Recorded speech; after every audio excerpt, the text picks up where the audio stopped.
Dans ce contexte particulier, il suffit d'un homme fort pour mettre le feu aux poudres. À cette époque, il se trouve qu'il y en a deux. Philippe Auguste, roi des Francs, politicien habile et bon stratège. Richard Cœur de Lion, roi chevalier et tacticien hors pair. Devenu roi, Philippe Auguste a une vision politique. Transformer ce puzzle de comtés et duchés en vrai royaume sous une bannière unique. Cette vision résolument moderne de l'État en ferait le plus puissant royaume d'Europe. Mais Richard, devenu roi d'Angleterre, ne l'entend pas du tout de cette oreille. Par sa mère Aliénor d'Aquitaine, Richard a des prétentions légitimes sur une partie du royaume que veut construire Philippe Auguste et il est tout à fait décidé à défendre ses terres. 1199, siège de Chalut. Richard Cœur de Lion dirige lui-même les opérations quand un carreau d'arbalète le touche de plein fouet. Il l'arrache lui-même, mais la gangrène l'emporte en 10 jours. Avec la mort du célèbre roi anglais, notre histoire vient de changer de route. Le deuxième fils d'Aliénor d'Aquitaine, Jean Santerre, succède à son frère Richard Cœur de Lion et devient à son tour roi d'Angleterre. Il peut prétendre au même droit que lui sur les terres d'Aquitaine, mais il n'a ni le charisme, ni le talent militaire de son frère aîné.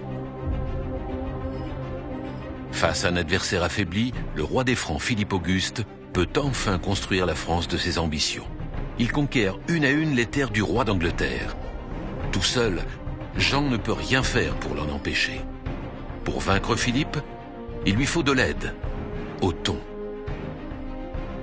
Othon IV, empereur du Saint-Empire, ne se fait pas prier. Deux grandes armées sont levées. L'invasion doit avoir lieu grâce à une opération combinée d'encerclement. À l'ouest, Jean doit débarquer à La Rochelle pour attirer Philippe. Au nord-est, Othon, par une marche éclair, doit en profiter pour foncer sur Paris. C'est un piège. Lorsqu'il apprend le débarquement de Jean, Philippe Auguste ordonne de hisser l'oriflamme, la bannière du royaume, pendant qu'il fonce à sa rencontre. Son instinct lui suggère la prudence. Jean n'est pas homme à l'affronter en personne et il est maintenant très loin de Paris, trop loin. Le nord est son défense. Il tient alors le conseil de guerre le plus crucial de son règne. De sa décision va la survie du royaume. Il envoie son fils à la rencontre de Jean et lui-même ira défendre le nord. Deux armées, l'une dirigée par le père, l'autre par le fils, pour la survie d'un royaume.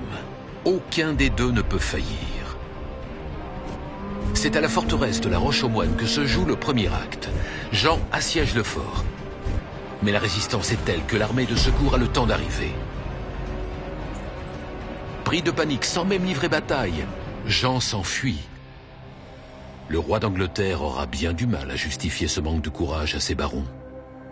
Reste Othon. Othon et ses chevaliers teutons.